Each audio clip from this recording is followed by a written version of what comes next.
ओए राडीहरू हामी ड्राई पिकनिकमा जाम न है। वाउ तँले कस्तो मन पर्ने कुरा गरिस् राडी।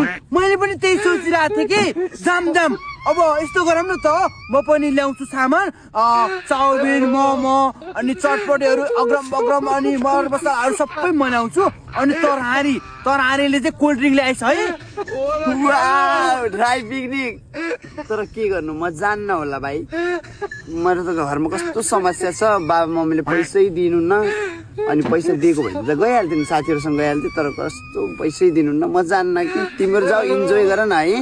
राडी त जहिले यस्तै गर्छ कि, हामीसँग कहाँ जान्छ र यो राडी। अरू राडीहरूसँग जान्छ त यो, बरु पैसा हामी हालिदिउँला कि। जाम न है, कस्तो रमाइलो हुन्छ। म जान त गइहाल्थेँ, पैसाको ठुलो कुरो भएन। तर मलाई खासै यो ड्राई पिकनिक मनै पर्दैन कि।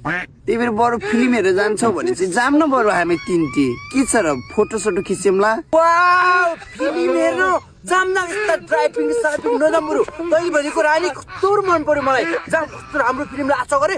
जाउँ हेरौँला सबै चिन्ची फोटो खिचेर। कस्तो गमलाहरू छ त्यहाँ, कस्तो पिङ्क पनि छ, पिङ्क हेरौँला। जाउँ नयाँ राडीहरू, म त जान्दैन। तिमीलाई थाहा छ त मेरो बोयफ्रेन्ड कस्तो होइसिन्छ भनेर। मलाई त मार्सिन्छ उहाँले। धेरै होइसिन्छ र खोइसिन्छ नमान, कति न बोल्न आयो जस्तो। जहिले पनि यस्तै गर्छ कि राडी। जहिले पनि मलाई गिरालेर बोल्छ राडी। म त देखिहाल्न सक्दैन राडीलाई। जान्दैन, म कहीँ पनि जान्दैन।